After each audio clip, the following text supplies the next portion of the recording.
네, 그 중에서 특히나 제가 많이 조심하는 녀석은 국제암연구소에서 1급 발암물질로 지정한 녀석인데요. 뭐냐 하면 아플라톡신이라 그래요. 들어보신 분들도 계실 텐데 이런 마이코토톡신 곰팡이 독소 중에서 가장 독성이 강하고 위험한 것으로 알려져 있는 녀석인데요.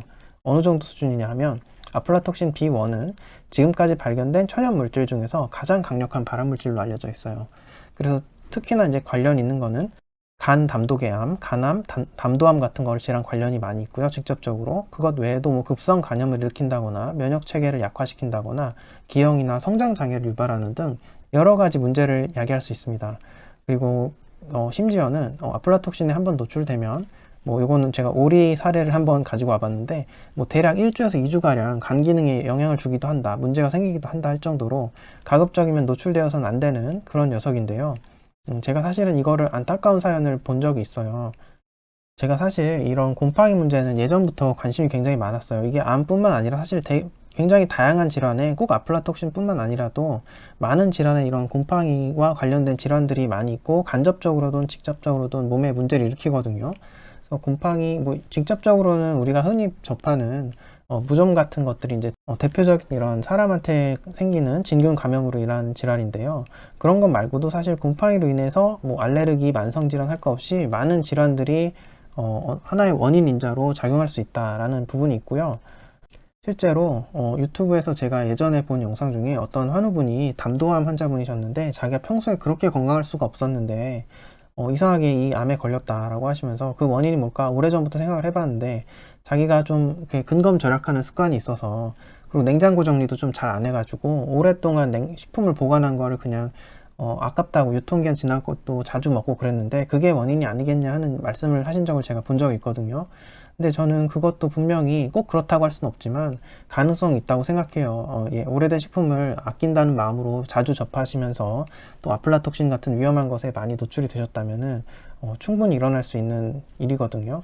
그러니까 이제 오히려 아낀다고 절약한다고 좋은 취지로 했던 일인데 그런 일이 발생할 수도 있고 건강식을 한다고 어떤 식품을 잘 챙겨놓고 꾸준히 드셨는데 그 꾸준히 먹은 녀석이 이 곰팡이 독소가 있는 녀석이어서 아니면 또 보관상의 문제가 있어서 그 꾸준함으로 인해서 기준치 이하였는데도 그 꾸준함으로 인해서 문제가 생겨서 실제로 안 좋은 암에 걸린다거나 문제가 생긴다거나 점점 더 몸이 약해진다거나 하는 문제가 발생하기도 하기 때문에 이거는 우리가 살면서 좀 알고 있어야 되고 항상 경각심을 가져야 되는 부분입니다. 그래서 오늘은 그 이야기를 좀 드리려고 해요. 그래서 네, 일단은 그래서 다시 아플라톡신 이야기를 다시 돌아가면요. 이 곰팡이 독소가 문제가요.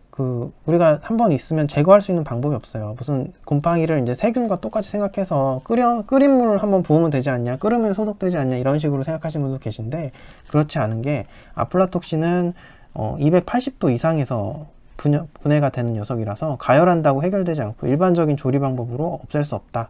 이 기사에서는 268도로 나왔네요. 네, 아무튼 굉장히 고온에서 분해할 수 있기 때문에 열로 없애는 거는 일반적인 상황에서 불가능하고 심지어 눈으로 구분할 수도 없기 때문에 우리가 육안적으로 이거를 아플라톡신이 없는 식품을 파악하기도 어렵습니다. 그리고 곰팡이 같은 경우도 다행히 좀 커져서 눈에 보이면 다행인데 이렇게 안쪽에 생겼다거나 우리가 놓칠 수 있는 경우가 너무 많기 때문에 굉장히 우리가 이렇게 지금 현재 이렇게 유통되고 있는 식품 구조상에서는 노출될 수 있는 위험이 굉장히 높다.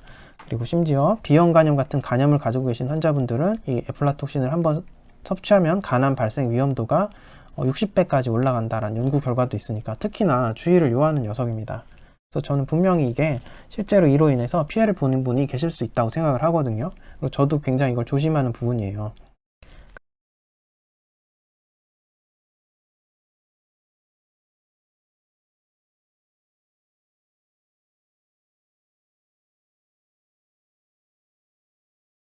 그리고 이거를 발효시키는 과정, 숙성 과정을 제대로 했나 그런 것들을 잘 보시고 뭐 소금물에 담궈서 숙성하는 걸 추가적인 숙성을 했나 이런 것도 잘 보시고 그런 걸 잘 살펴서 보시면은 그리고 가급적이면 혹시나 아플라톡신 검사 기록이 있다면 더 좋을 것 같고요. 이렇게 제품을 조금 더 꼼꼼히 따져보셔야 될 것 같아요. 꼭 이제 전통이나 재래식 된장을 표방한다고 해서 안전한 건 아니고 그 과정이 얼마나 안전하냐 어떻게 보면 이런 공장에서 이렇게 그 균주 자체를 정량화해서 하는 방식이 오히려 안전할 수도 있긴 해요. 근데 이제 그런 방식은 전통적인 발효 방식보다는 또 그 첨가물 문제나 또 다른 게 있기 때문에 뭐 가급적이면 이런 문제들이 다 자유로운 좀 좋은 장류를 고르시는 게 방법이겠죠.